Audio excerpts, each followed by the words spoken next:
देख रहे हैं headlines daily HD news. Ganeshpuri Mumbai के दिव्य संत भगवान श्री नित्यानंद देव का समाधि महोत्सव मंगलवार 22 जुलाई को इंदौर स्थित गुरुदेव श्री श्री नित्यानंद देव ध्यान केंद्र पर बड़ी ही श्रद्धा उत्साह और भक्ति भाव के साथ संपन्न हुआ। यह आयोजन नित्यानंद बाबा ट्रस्ट इंदौर के तत्वाधान में एवं यति श्री विनय सागर जी के पावन सानिध्य में संपन्न हुआ। Silicon city AB road Rao के नित्यानंद देव मार्ग नित्यानंद चौक स्थित ध्यान केंद्र पर भक्तों की उपस्थिति ने आयोजन को भक्ति रस से सराबोर कर दिया। महोत्सव के अंतर्गत दिन भर धार्मिक अनुष्ठान, पारमार्थिक गतिविधियां एवं स्वास्थ्य सेवाएं आयोजित की गई। शाम 6 बजे से गुरु गीता पाठ, भजन कीर्तन, बाबा की पादुका पूजन, आरती और भंडारे के माध्यम से श्रद्धालु गुरुदेव की समाधि को नमन करते रहे।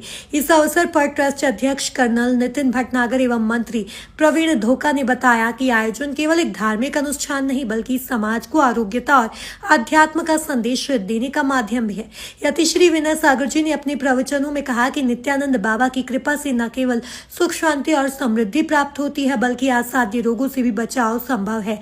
उन्होंने यह भी बताया कि कुछ भक्तों ने कैंसर जैसे गंभीर रोगों से मुक्ति के अपने अनुभव साझा कर गुरु कृपा का प्रमाण दिया।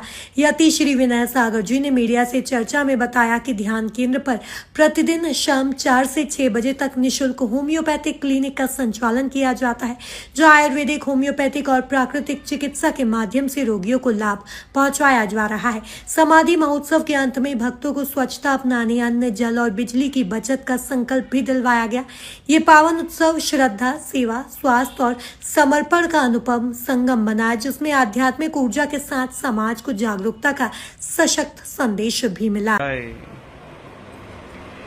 बड़े बाबा जी भगवान नित्यानंद देव के समाधि दिवस के सम्मान में आयोजित इस दिव्य सत्संग में आए आप सभी ध्यान केंद्र परिवारजनों का मैं श्री गुरुदेव नित्यानंद बाबा ट्रस्ट की ओर से हार्दिक अभिनंदन करती हूँ और साथ ही मैं ये प्रार्थना करती हूँ कि हम सब पर बाबा जी की विशेष कृपा दृष्टि हमेशा बनी रहे। बाबा जी कोई व्यक्ति नहीं है, वह दिव्य शक्ति है और जब जब भक्तों ने हृदय से इस शक्ति का आह्वान किया है, वह मात्र रूपिणी शक्ति उन्हें संकट से उभारने के लिए प्रकट हुई है। उफनते हुए सागरों की भयानक तरंगों के बीच डगमगाती हुई नाव से जब जब किसी ने नित्यानंद बाबा को पुकारा, उसे किनारा मिल ही गया। गिरते विमान से याद करते हुए भक्तों को कई बार नित्यानंद बाबा ने निरापद किया। बाबा जी के चरणों में आने वाले को निरंतर अक्षय सुख की प्राप्ति हुई है। बाबा की जिसको भी आवश्यकता है वे सेवा का अवश्य लाभ उठाएं और साथ ही मैं आप सभी को सूचित करना चाहती हूँ कि दिनांक 8 सितंबर 2025 को गुरुदेव श्री गुरुचरण सिंह जी मोंगा के जन्म दिवस पर भी सत्संग आयोजित किया जाएगा। आप सभी अवश्य भाग लें। जय गुरुदेव, जय नित्यानंद। नित्यानन्दं ब्रह्मानन्दं ब्रह्मस्वरूपं नीलवर्णं त्रिलोकीनाथं श्रीगुरुदेवम् ॐ नमो नित्यानन्दम् ॐ नमो नित्यानन्दम्। श्रीमत्पूज्यपदारविन्दयुगलौ ध्यायन् सदा वैदधी वादीन्द्रप्रतिभापनुगणकला सम्यक् समासादिता जिनेन्द्रै जगदीश्वरै च विमला प्रीतिरभुत्सुस्थिरा पूज्य श्री विजयेन्द्र सूरि गुरवे कूर्मः प्रणामाञ्जलि कूर्मः प्रणामाञ्जलि। प्रियजनों, आज करुणावतार अवधूत भगवान नित्यानंद देव का समाधि महोत्सव के लिए अपन सभी यहाँ पर एकत्रित हुए हैं। भगवान नित्यानंद देव इतने करुणाकारी थे कि गणेशपुरी में बाबा रहते थे, कोई पाल घर में भी रहता था, मिल में उसकी नौकरी थी, तब भी उसके कभी नींद नहीं खुल पाती, तो रोज अपने आप को उसको नींद में डांट पड़ती थी। तो एक बार बाबा से प्रार्थना करी, बाबा मैं जो है उठ नहीं पा रहा हूँ, तो रोज बाबा सुबह 4 बजे जाके उसको उठा देते। किसके अंदर हो सकती है कि अपने बच्चों के प्रति वो किसी भी संकट में, किसी भी दुख में वो देख नहीं सकते थे। ये बात अलग है कि अनुशासन जो है बहुत ज्यादा कठोर है, उस अनुशासन का पालन तो करना पड़ेगा। इसी प्रकार से एक क्रांतिकारी संत भी थे। कर्नाटक में कोई ब्राह्मण बाई थी, वो जो है छुआछूत का बहुत ज्यादा उसको जो है वो पालन करती थी कि भाई ये नहीं करना, बाथरूम गए तो ये करना, यहाँ करना, हाथ धोना, मतलब शुद्धता का बहुत ज्यादा ख्याल रखती थी। बाबा ने उसके लिए 1-2 बार तो बात करी होगी, बाकी फिर भी उसको समझ नहीं आई। तो कर्नाटक में थे, जब सिद्ध पुरुष को खाली कल्पना मात्र सोचते हैं तो वहां पर बस वस्तु स्थितियां निर्मित हो जाती है। तो किसी ने बताया कि बाबा जो है वो बाढ़ बोलते ना, जो खेत के वहां लगाई जाती है, वहां पर बैठे हुए हैं। तो बाबा ने सोचा कि वो आ रही है, भाई चलो आज इसका पूरा भ्रम जो है दूर कर देना चाहिए। तो एक मल्ल का ढेर हो गया और उस मल्ल के ढेर पर जो है बाबा बैठे हुए, और जैसे आए तो वो देखे बाबा कैसे बैठे हुए हैं, इस पर बैठे हुए हैं। अच्छा, बाबा के नियम था कि बाबा कुछ भी दें उसे ग्रहण भी करना है। तो बाबा ने कहा कि ला भाई नारियल का पानी लाओ, इसको नारियल का पानी दो, और बाबा ने मल उठा के हाथ में मल लिया। और अब अंदर से भाई को जो है बड़ी घृणा हो रही है कि कैसे क्या होगा, बाकी दे रहे हैं तो अपने को खाना भी है, पीना भी है। तो बड़ी उंगली और नाक मुंह बिचौड़ते हुए जो है उन्होंने लिया। तो बाबा ने बोला क्या है रे, तेरे अंदर क्या पड़ा हुआ है, अंदर भी तो ये मलमूत्र ही पड़ा हुआ है ना, तो क्यों इससे इतनी घृणा करना। फिर वो मतलब एक बार मन मार के जो है उसने लिया और वो जो नारियल का पानी था वो पी गए। तो इस प्रकार से बाबा कई प्रकार से करुणाकारी उनके जो है कदम हुआ करते थे। एक अहंकार किस प्रकार से खत्म करना, वो भी जो है एक बहुत अच्छा उदाहरण है।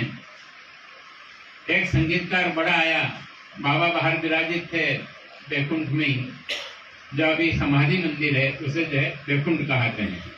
तो वहां पर वो विराजित थे, वो आया और बड़े ताल मार के जो है अहंकार के साथ बाबा को प्रणाम भी किया, और अहंकार के साथ जो है वो हारमोनियम बजा के अपने गायन का वो प्रदर्शन करने लगे। तो बाबा ने उसकी तरफ से पीठ कर दी, उसकी तरफ पीठ कर दी, मतलब आपको जो है बाबा को पसंद नहीं आ रहा है। और आप ये हुआ ही था, उसने फिर अपने जो भी हारमोनियम तबला उपला उठाया और चलने लगा। तो वो दरवाजे तक गया ही था कि इतने में उसको ठोकर लगी और हारमोनियम सहित जो है वो नीचे गिर गया, और उधर से उसका नीचे गिरना हुआ। इधर से एक व्यक्ति आया, बाबा को प्रणाम किया, और उसने जो है विनम्रता के साथ, एक अहंकार होता है जो प्रदर्शन होता है वो प्रदर्शन नहीं होना चाहिए, और कम से कम कहीं पे भी नहीं होना चाहिए, पर गुरु के सामने, भगवान के सामने तो कतई नहीं होना चाहिए। गलत जगह जाके डायल कर दिया। तो दूसरा व्यक्ति आया, उसने विनम्रता के साथ भाव भक्ति पेश करना चाहिए।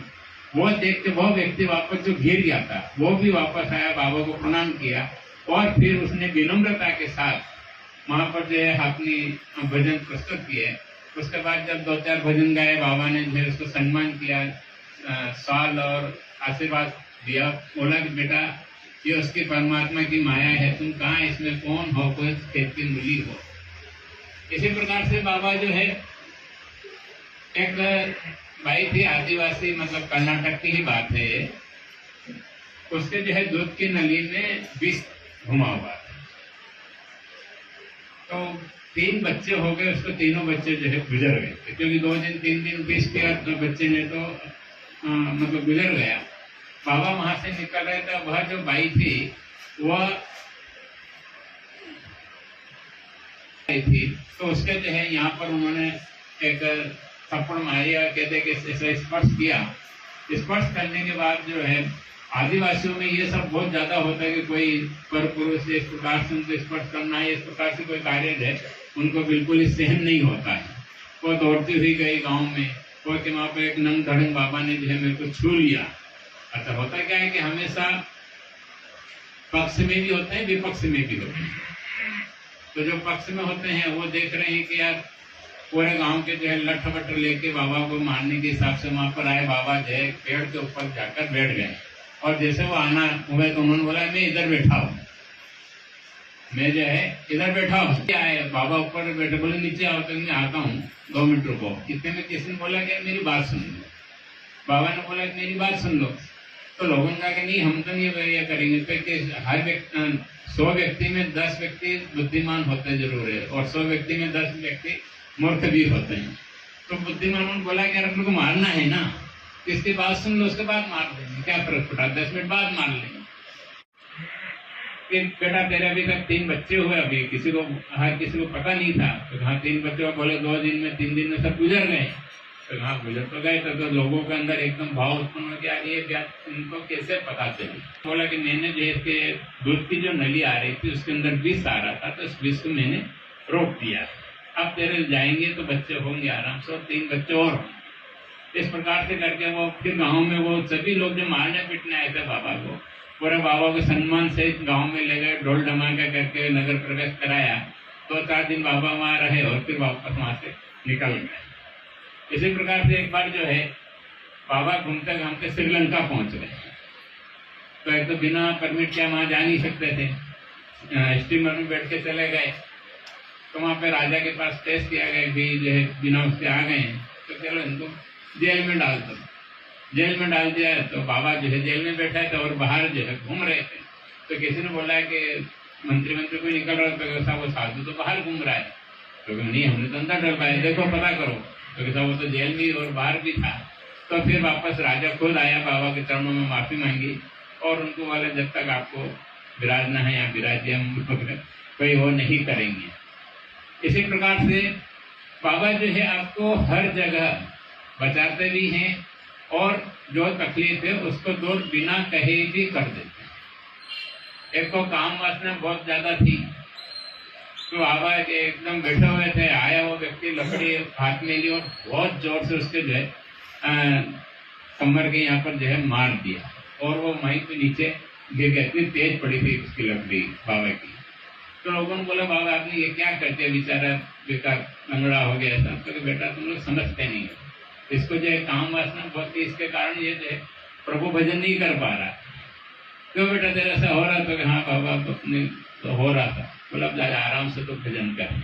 तो इस प्रकार से बाबा जो है कहाँ कहाँ हर पल, ऐसा पल मुझे नहीं लगता कि कहीं बाबा अपने पास में नहीं हो। और जो संकट आ रहा है तो संकट के अंतिम छोर पे जाते जाते पूरी जो है गणित बदल जाता है।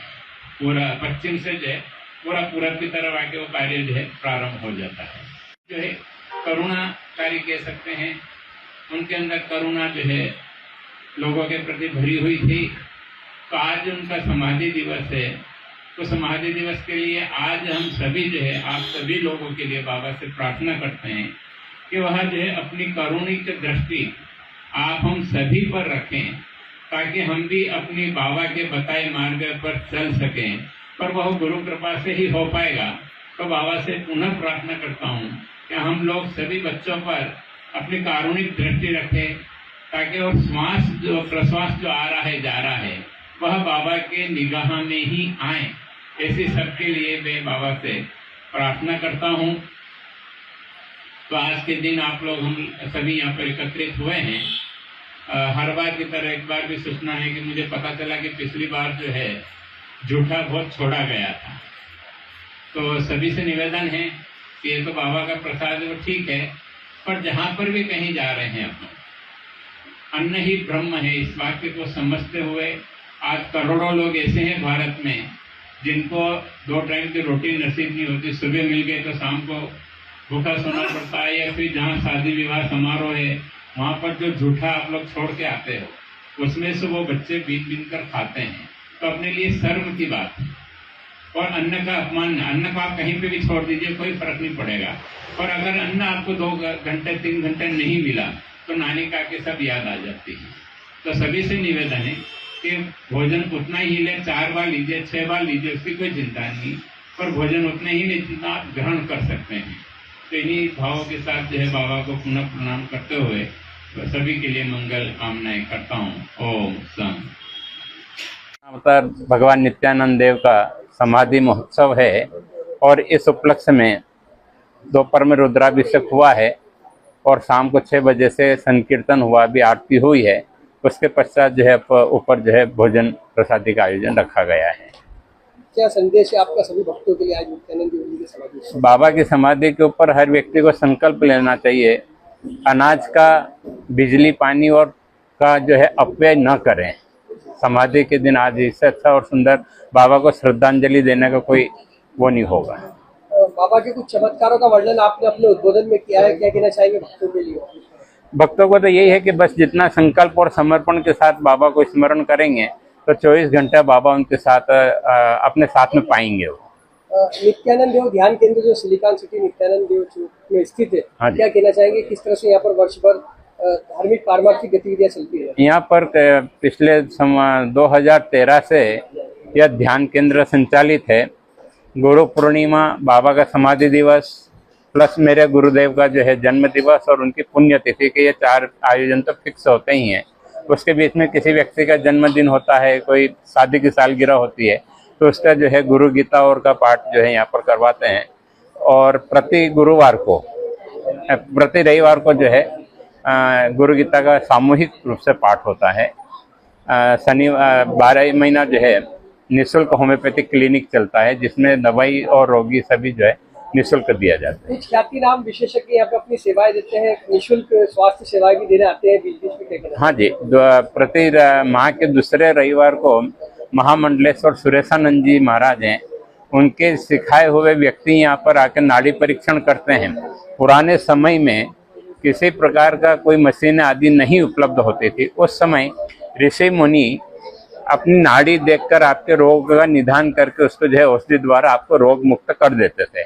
वह परंपरा आज मरण सन्न स्थिति में है, पर फिर भी सुरेशानंद जी महाराज ने जो है इस परंपरा को पुनः खुद ने तो चलाई रखी, बाकी आने वाली पीढ़ी को भी हर 4-6 महीने में 25-30 लोगों को बेंच लगाते और उनको सिखा रहे हैं। ये सबसे बड़ी बात। इसके लिए हम जो है ध्यान केंद्र सुरेशानंद जी महाराज का भी आभारी है कि आज जो भारतीय संस्कृति विधा है इसको जो है वो चलाए रख रहे हैं।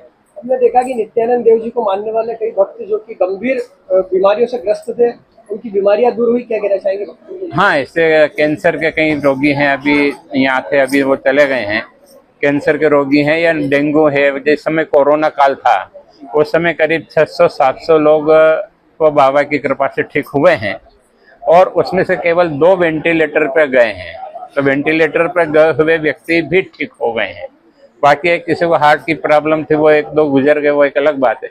बाकी मतलब लोगों को लाभ हुआ है यहाँ से। मैं हूँ सोनू सूद और आप देख रहे हैं HD न्यूज।